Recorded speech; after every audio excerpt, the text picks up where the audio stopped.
안녕하세요. 타스 건축사무소의 김인환 건축사입니다. 오늘 제가 말씀드릴 주제는 상가주택이나 근생건물 등의 공사비를 효율적으로 줄이는 방법 또는 공사비를 효율적으로 잘 사용하는 방법 등에 관한 것입니다. 본 채널에서는 주로 상가주택, 단독주택 등의 설계와 건축 등에 관한 전문적이고 기술적인 내용과 함께 건축과 관련해서 특히 재테크, 부동산 정보 등에 관한 말씀을 드리고 있습니다. 따라서 본 채널에는 이 두 주제에 관련된 영상이 많이 있으니 지난 영상들도 꼭 참고해 보시기를 바라며 그럼 오늘의 이야기를 시작해 보도록 하겠습니다. 상가주택이나 근생건물 등을 짓는 건축주들에게 가장 관심이 많은 부분 중에 하나는 역시 공사비 등 건축비일 텐데, 물론 이 건축비 가운데는 설계비, 감리비, 설계구현 업무비 등도 포함되지만 이는 불과 공사비의 4 내지 5%에 지나지 않아 공사비가 차지하는 것이 대부분일 정도로 큰 금액이기 때문입니다. 그러므로 많은 건축주들이 어떻게 하면 공사비를 줄일 수 있고 또 한정된 예산에서 이 공사비를 충당할 것이냐에 관심이 많은데, 오늘은 이런 점 등에 관해서 평생 설계와 건축을 하면서 느낀 점과 함께 다음과 같은 5가지 내용으로 말씀을 드리고자 합니다. 아무쪼록 이런 데 대해서 관심이 많으신 분이나 특히 상가주택, 단독주택 등 건물을 지으시려거나 투자하시려는 분, 또 재테크와 부동산에 관심을 가신 분 등에게 참고가 되리라 생각하며 먼저 보시기 전에 구독과 좋아요 그리고 선풀을 남겨주신다면 저에게도 큰 힘이 되어 이러한 영상을 만드는 데 도움이 될 것 같습니다.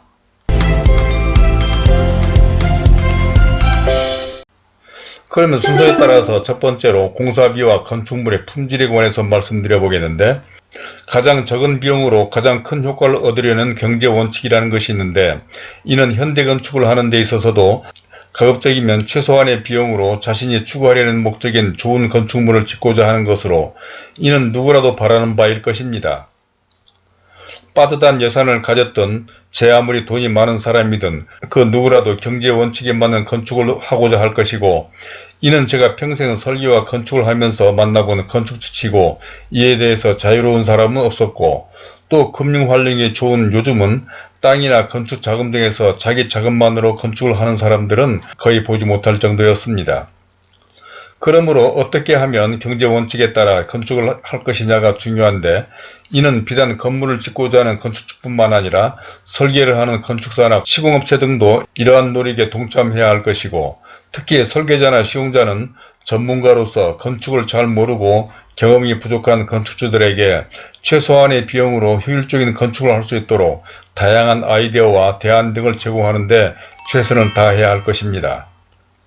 물론 또 여기에서 간과할 수 없는 것이 비용과 품질의 상관관계인데, 꼭 비싸다고 좋은 것은 아니겠지만 가격은 품질에 지대한 영향을 미친다는 경제 논리도 무시할 수 없다는 사실도 깨달아야 할 것입니다. 다음은 두 번째로 공사비를 효율적으로 줄이는 방법에 관해서 말씀드려 보겠는데,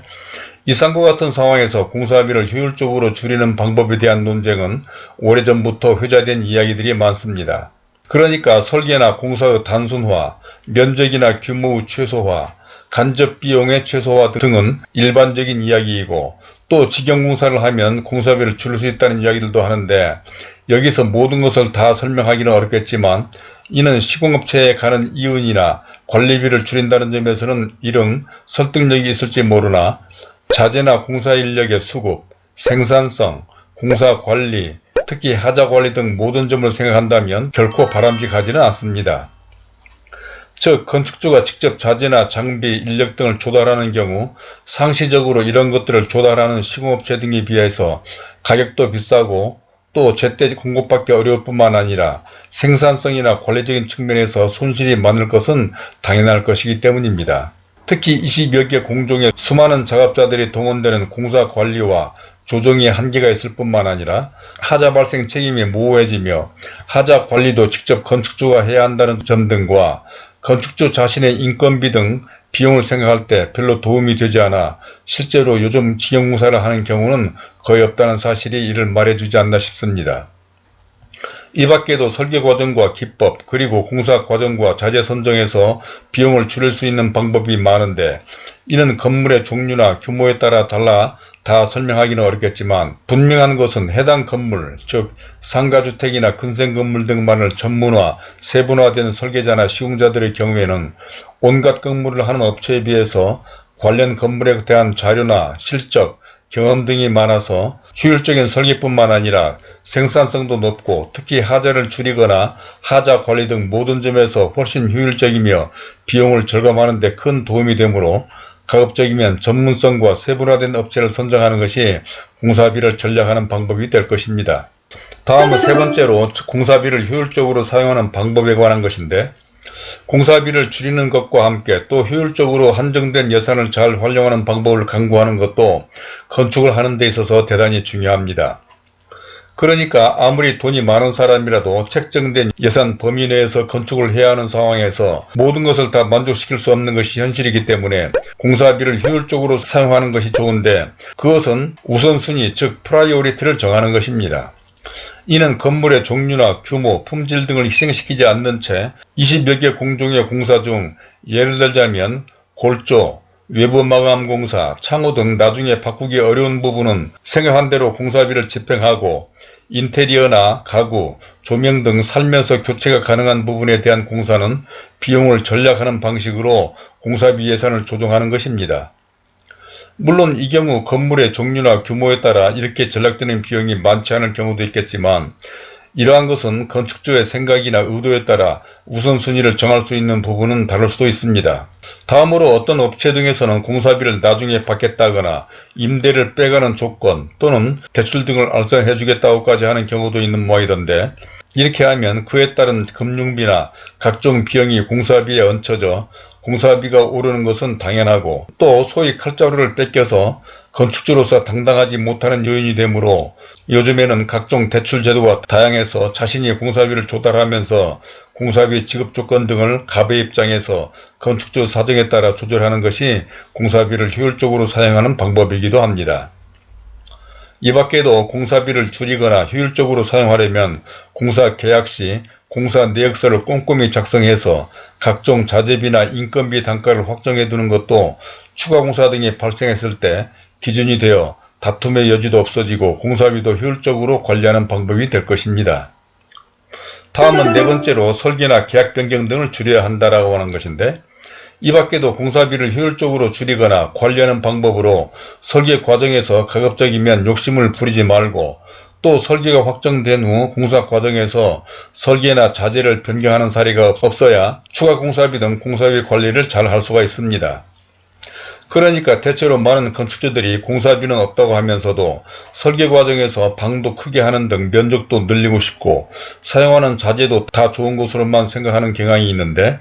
그렇게 하다 보면 하나하나가 쌓여서 전체적으로는 공사비가 올라갈 수밖에 없어 예산을 초과하기 때문인 것이죠. 또 공사 과정에서도 수행하는 공종마다 예를 들자면 타일 등 인테리어 공사를 할 때 여기저기 다 알아보면서 좋은 것으로 자재나 공법을 변경하는 경우가 있는데, 이 같은 설계나 계약 변경 등은 추가 공사비와 공사기간 연장 등 계약 변경으로 이어질 수도 있는데, 특히 단독주택, 상가주택, 다세대나 다가구주택 등 주거용 건물에서 이런 사례가 많습니다. 물론 사람이란 생각이 바뀔 수도 있고 또 견물생심이라고 좋은 것이 눈에 띄기 마련이고 꼭 변경해야 할 것은 바꿔야 하겠지만, 어쨌건 이 모든 것이 공사비를 증가하게 하는 요인이라는 점에서 가급적이면 변경하거나 욕심을 부리는 것을 억제하는 것이 공사비 관리를 효율적으로 하는 방법이라는 것도 명심하시기 바랍니다.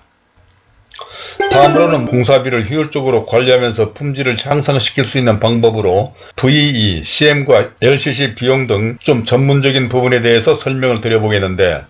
먼저 VE 즉 밸류 엔지니어링이라고 하는 방법이 있습니다. 이는 가치 분석이라고 해서 원가 절감과 품질 등을 동시에 효율적으로 관리하기 위해 기획 과정에서부터 설계, 시공, 사후관리 등 모든 단계의 문제를 분석, 해결하는 방법을 말하는 것으로, 사실 대단위 프로젝트에서 주로 많이 적용되는 방법이지만 상가주택, 근생빌딩 등의 소규모 건축에서도 일종의 PM 방식으로 이를 활용할 수가 있습니다. 그러니까 건축을 잘 모르고 경험이 부족하며 자신의 업무에 바쁜 건축주를 대신해서 PM, 프로젝트 매니지먼트, 즉 프로젝트 관리자를 선정해서 이 관리자가 기획, 설계, 시공, 사후관리 등 건축의 전 과정을 관리하게 해주는 제도인 것입니다. 예를 들자면 건물의 종류나 규모, 예산 책정 등 기획에서부터 설계 과정에서는 건축물의 적정 규모 산정, 설계 검토, 효율적인 자재 선정 등을 통해서 VE, 즉 공사비를 절약할 수 있는 방법을 분석 관리하게 하고, 또 시공 과정과 하자 등 사후관리까지 효율적으로 담당하게 해준다면 그렇게 절약되는 공사비와 품질의 향상 가치는 이런 관리자들에게 들어가는 급여 등 비용보다 훨씬 많은 이익을 줄 수가 있는 것입니다. 또한 건축주는 건축의 전 과정에 특별히 신경 쓸 필요 없이 자신의 업무에 정진할 수 있으면서 안심하고 효율적인 건축을 할 수가 있는 방법인 것입니다. 또한 이 LCC라는 것도 대단히 의미가 있는 건데, 이는 라이프 사이클 코스트라 해서 굳이 해석을 한다면 건물의 생애 주기 비용이라고 하는 것으로, 건물이 사용되는 기간에 소요되는 총 비용, 그러니까 건축할 당시의 건축비, 그리고 건물이 완공된 후 사용하는 기간 동안에 들어가는 냉난방비, 관리비, 수리비 등을 합한 총 금액을 말하는 것입니다. 즉 이는 아무리 싼 공사비로 공사를 했다고 하더라도 만약 단열이 잘 안되거나 부실공사 등으로 품질이 낮아 건물을 보유하는 동안 들어가는 냉난방비, 수리비 등이 더 많이 들어간다고 하면 이는 결코 낮은 공사비로 공사를 한 것이 아니며 공사비가 싸다고 꼭 좋다고 할 수가 없다는 것을 얘기하는 것입니다.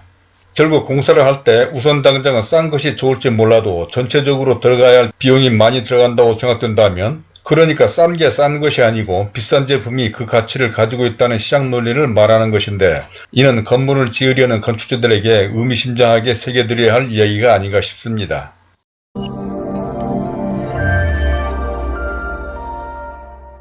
자, 이제까지 공사비를 효율적으로 줄이고 효율적으로 사용하는 방법 등에 대해서, 첫 번째로 공사비와 건축물의 품질,